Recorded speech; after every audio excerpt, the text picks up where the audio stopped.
Well, that's a great question, and of course, when I came into office, Governor Bentley's, when we both came into office, his first order of business, his executive order number 1 was to dissolve the governor's task force on illegal gambling and send that responsibility back to the Attorney General's office. So it wasn't exactly something I volunteered for. Maybe I should have said, you can keep that, Governor, but it was my duty, obviously.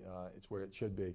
So we've tried to treat all the people fairly, give them their day in court, let them make their case, and if they are correct and what they're doing is legal, then they continue to do it and we move on to something else.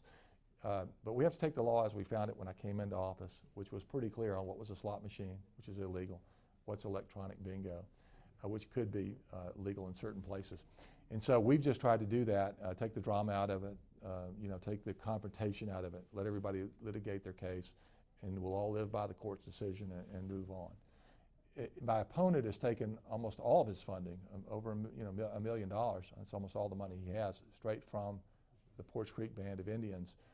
That's pretty unprecedented that a person would rely 100% on one donor, if you will, who has a financial interest before the office. Well, I think the people of Alabama will not look favorably on that. I just don't think they want to have the office so significantly influenced by one contributor to the Attorney General. I'm blessed to have hundreds, thousands of individual donors and supporters all over the state, and I'm very comfortable with that. But we'll see how that plays out in the election. Well, why are you spending so many resources on that when there are so many other issues that the Attorney General could look at? Well, because it's my duty. We don't look at, when we enforce the laws, we don't look and say, how much is it going to cost to do this? When the governor said, you've got to enforce the law, and I took an oath to uphold the law, then it wasn't a question of what we see in Washington so often. We just don't think we're going to enforce this law. We're going to enforce this, but not that one.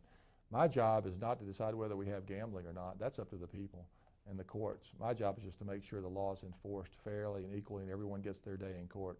The costs themselves, we have costs for everything we do in law enforcement, but we can't make our decisions just based on that.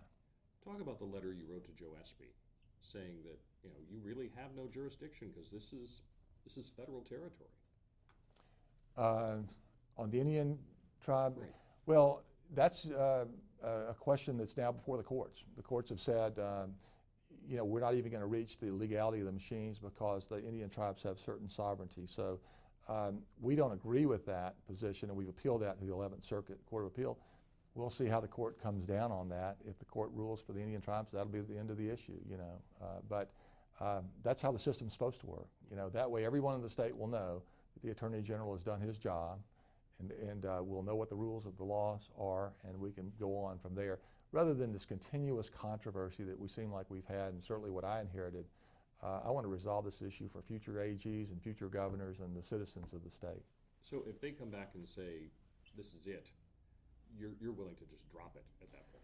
Well, once we've exhausted all of our appeals and the courts made their ruling, then we're bound by that, and we respect the court's rulings. We will absolutely live by whatever the courts tell us to do.